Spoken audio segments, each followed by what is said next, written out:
Hi, today I want to share with you a little look at my Traveler's Company Standard Traveler's Notebook.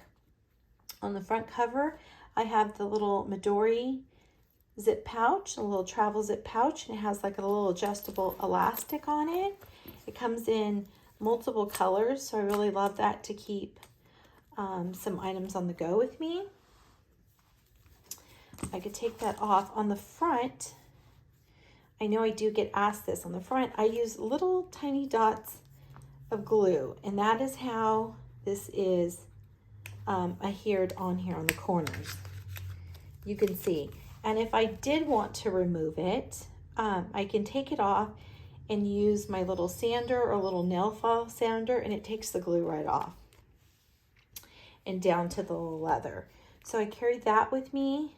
And then this is a Traveler's Company zip pouch, and I just slip my notebook right into the front there, and there's a pocket normally on this side, but I just cut that out just to be able to use it more as a cover to protect my insert.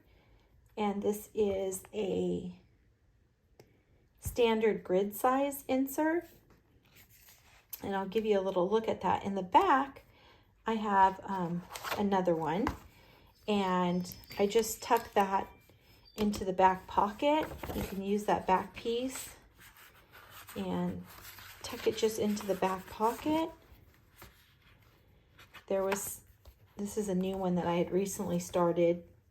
You can see it's not decorated here, and it's for my garden and just some things. My garden has changed a bit since there are some new expansions on each side, but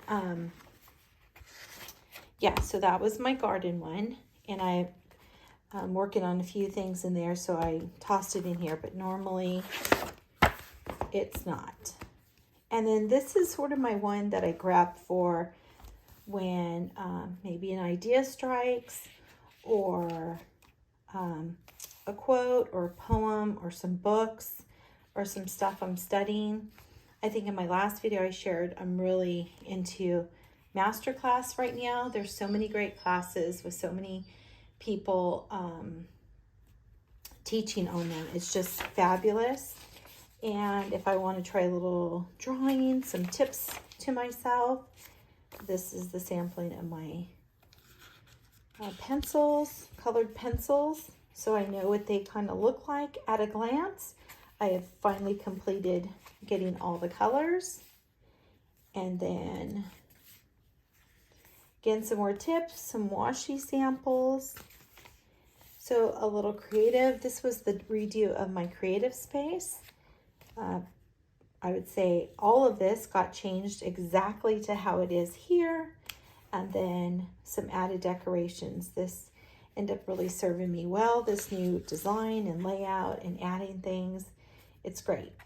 And the beadboard that was added, the new location of items, the IKEA Billy bookcases to really house a lot of my Disney collection was just fabulous. And some wallpaper. It was great. Some things that I was looking up, learning about. Information here, some of the mild liner colors, brushes and stuff. Maud Lewis, I just love her stuff.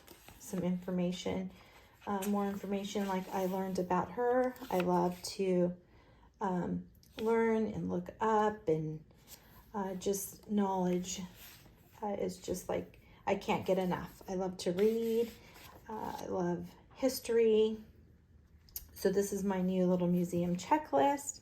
So I've been checking them off, museums that I want to visit. It is literally, this really does catch all of my little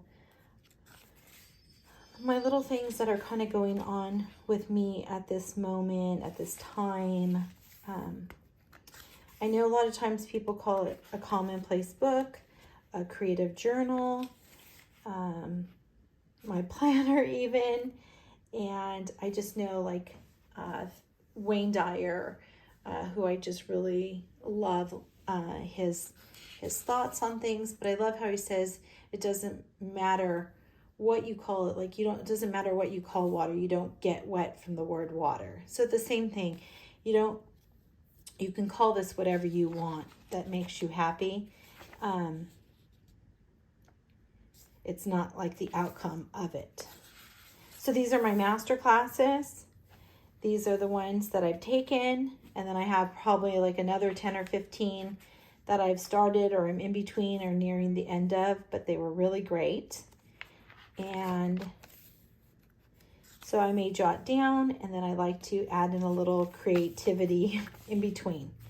So that's just sort of my book,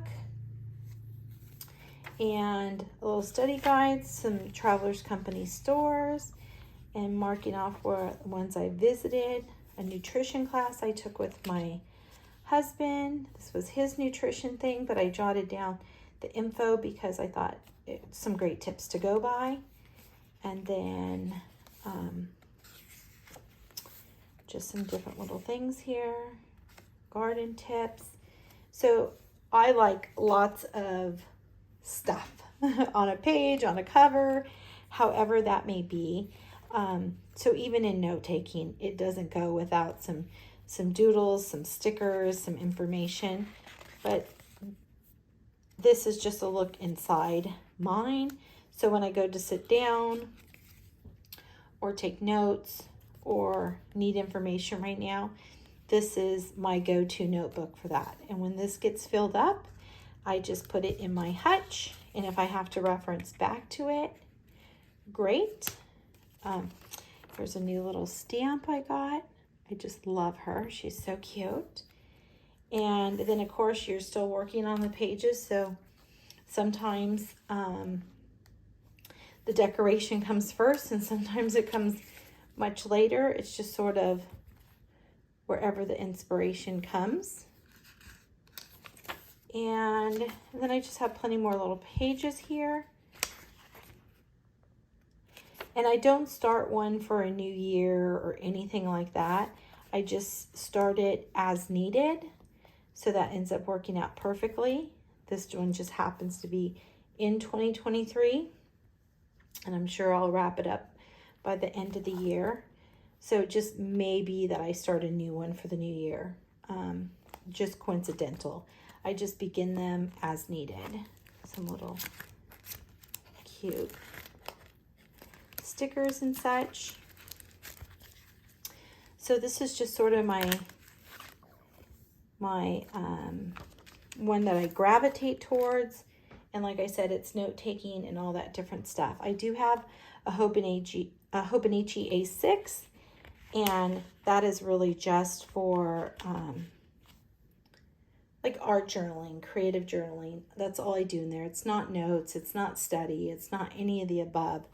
I can just reference that at any time for some inspiration, some goodness, a poem, anything that's uplifting.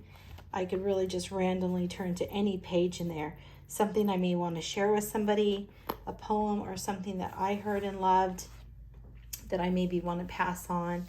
That's strictly for that. Excuse me. But this is just my catch-all if I want to jot it down. So I hope that gives you a little idea. I have no rules in this. And I think that's why I use it so much, because of the no rules. It's just to enjoy. So I hope that gave you some ideas. Thank you, guys.